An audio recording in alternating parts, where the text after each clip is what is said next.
इस वक्त की बड़ी खबर आपको बता रहे हैं। भारतीय जनता पार्टी और जनता दल यूनाइटेड की तरफ से एमएलसी चुनाव को लेकर के अपने अपने उम्मीदवारों की लिस्ट जारी कर दी गई है, जिसमें अब तक भारतीय जनता पार्टी की तरफ से 4 उम्मीदवार और जनता दल यूनाइटेड की तरफ से भी 4 उम्मीदवारों की लिस्ट आई है। कौन कौन है इनाम, इन सारी चीजों के बारे में जानकारी देंगे हमारे साथी नवेंदु।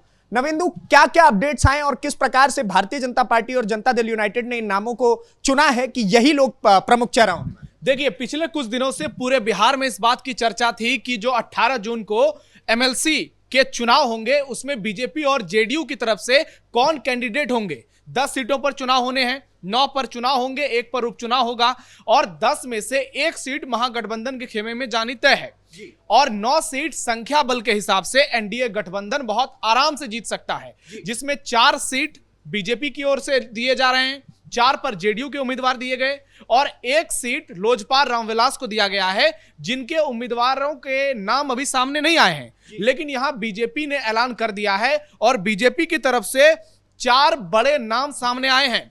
सबसे पहला नाम है संजय मयूख, जो वर्तमान में एमएलसी हैं, बीजेपी के बड़े चेहरे हैं और दिल्ली से लेकर पटना तक बीजेपी में उनकी जबरदस्त पकड़ है।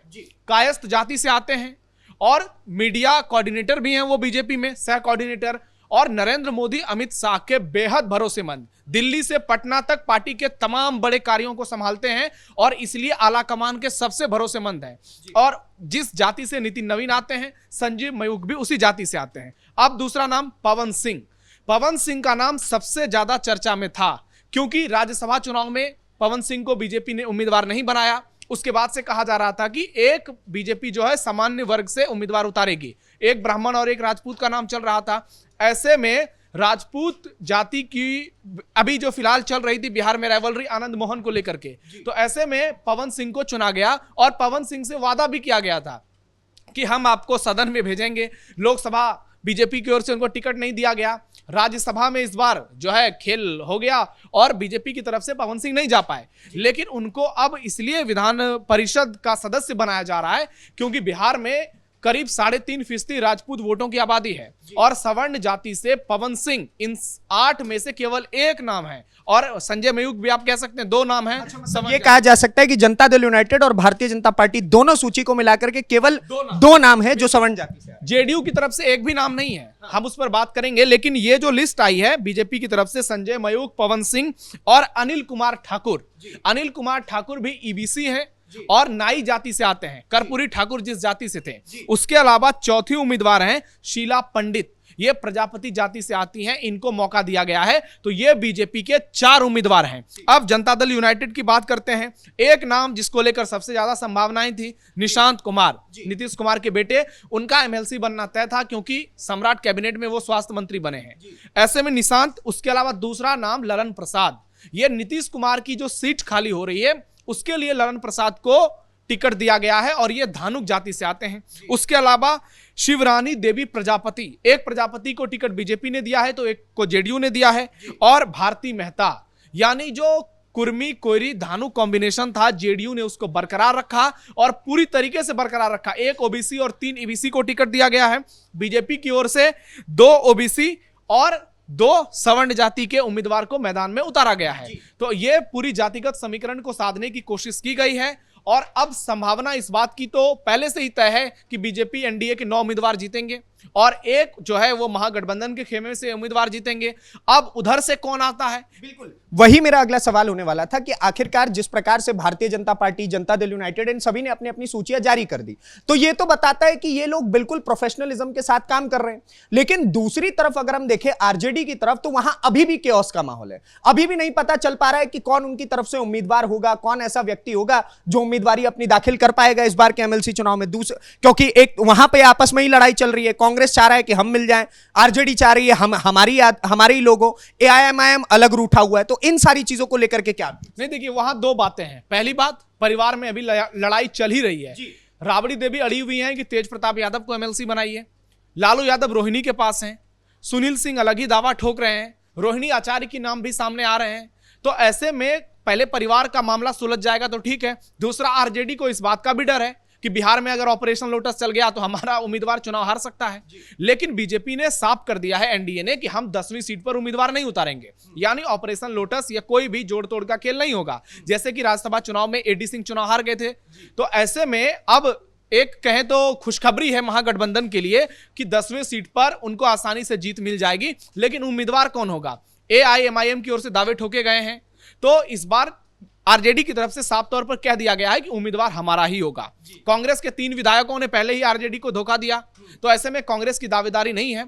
आरजेडी के पास अपने 25 विधायक थे, जिसमें से एक फैजल रहमान गायब हैं, 24 हैं, और ऐसे में उनको 24-25 वोट की ही जरूरत है। तो ऐसे में हो सकता है कि तेज प्रताप यादव एमएलसी बन जाए, रोहिणी आचार्य भी बन जाए, लेकिन तेजस्वी इसको एक्सेप्ट करेंगे या नहीं, सवाल ये है। क्योंकि आकर के फंस रहा है कि आखिरकार तेज प्रताप, रोहिणी, ये दोनों ऐसे नाम है जिसके खिलाफ इस वक्त तेजस्वी यादव का आक्रोश हमें विधानसभा चुनाव के समय में भी देखने को मिला था। तो कैसे ये एक्सेप्ट कर पाए? देखिए, एक्सेप्ट अगर लालू और राबड़ी का ये डिसीजन होता है तो एक्सेप्ट करना ही पड़ेगा, क्योंकि लालू राबड़ी इस बात को समझते हैं कि जिस उम्र के आखिरी पड़ाव में वो हैं, सियासी तौर पर सक्रिय, अगर अभी उन्होंने इस मामले को नहीं सुलझाया तो भविष्य में आरजेडी और लालू परिवार कहीं का नहीं रहेगा। इसलिए तेज प्रताप को एमएलसी बनाओ और किसी तरीके से परिवार और पार्टी को, जो अभी तो टूट चुकी है दोनों, लेकिन अब ध्वस्त होने से उसको बचाना है, तो तेज प्रताप यादव को किसी तरह से बना दो एमएलसी। और आज आप देखिए तेज प्रताप यादव के सुर, अब कुछ दिन पहले वो लालू परिवार को गालियां दे रहे थे। तेजस्वी यादव और सम्राट चौधरी में से चुनने को कहा गया तो उन्होंने सम्राट की जमकर तारीफ की।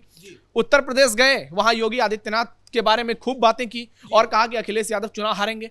लेकिन पिछले कुछ दिनों से, जब से ये लालू राबड़ी बंगला विवाद चल रहा है, तब से इनके सुर बदल गए हैं और ये खुलकर परिवार के लिए बैटिंग कर रहे हैं। यानी तेज प्रताप यादव को भी इस बात का डर लग रहा है कि यदि अपने व्यवहार को नहीं बदलेंगे, इस वक्त संयमता नहीं दिखाएंगे, अगर एक बार एमएलसी का टिकट हाथ से चला गया तो फिर आने वाले 5 साल में उनकी राजनीति कहीं की नहीं रहेगी। क्योंकि तेजस्वी यादव इस वक्त प्रचंड फॉर्म में है, अपनी पार्टी के लिए सारे डिसीजंस वही लेते हैं। तो ऐसे में अगर लालू यादव, राबड़ी देवी ने उनको मनाया भी है तो क्या वो इस चीज को बरकरार रख पाएंगे, ये सबसे बड़ा सवाल है। और देखना यह भी होगा कि लोजपा रामविलास की तरफ से कौन सा कैंडिडेट होता है। जी, एक और सवाल कि आखिरकार अगर हम कंपैरिजन वाइज देखें तो एक तरफ है इंडिया अलायंस, जो अपनी उम्मीदवारों की सूची हर बार के चुनाव में देखा जाता है कि वो सबसे आखिरी में देते हैं और उसके बाद उनके अंदर हमेशा डर का माहौल बना रहता है, पार्टी के अंदर अलग केओस चल रहा होता है। दूसरी तरफ इंडिया अलायंस में दिखता है कि बड़ी श्योरिटी से सामने नाम रख दिए जाते हैं, कोई केओस नहीं, कोई समस्याएं नहीं। तो ये क्या बर्ताव दिखता है इंडिया और इंडिया अलायंस? देखिए, ये दोनों ही गठबंधनों के बीच का अंतर दिखाता है। एक तरफ गठबंधन में सब कुछ क्लियर है, ऐसा नहीं है कि बीजेपी और जेडीयू के रिश्ते बहुत शानदार हैं, किसी के बीच कोई मनमुटाव या मतभेद नहीं है। कई ऐसे ताजा बयान आए हैं, भगवान सिंह कुशवाहा ने कहा कि नीतीश कुमार छोड़ दें तो मोदी पीएम नहीं रह पाएंगे दिल्ली में।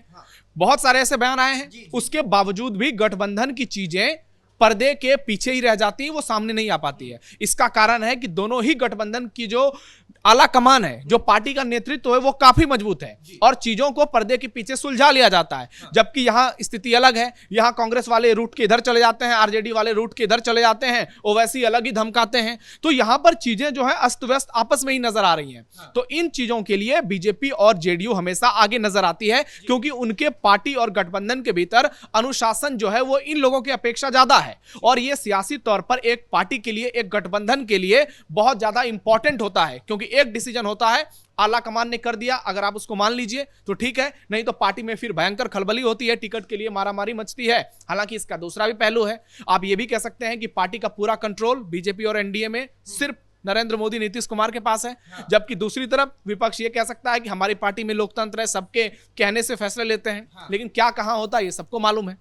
बहुत बहुत धन्यवाद आपका तमाम जानकारियों के लिए। तो आपने देखा कि कैसे भारतीय जनता पार्टी और जनता दल यूनाइटेड की तरफ से अपने अपने उम्मीदवारों की सूचियां जो हैं वो बता दी गई हैं, जनता के बीच में रख दी गई है। लेकिन वहीं अगर दूसरी तरफ की तस्वीर की बात करें, राष्ट्रीय जनता दल या फिर इंडिया अलायंस की बात करें, उनकी तरफ से अभी तक कोई भी नाम सामने नहीं आया है। इसको लेकर के लगातार राजनीतिक गलियारों में चर्चाएं तेज हो रखी हैं। आप क्या सोचते हैं इस पूरी खबर को लेकर के हमें कमेंट बॉक्स में जरूर बताइए।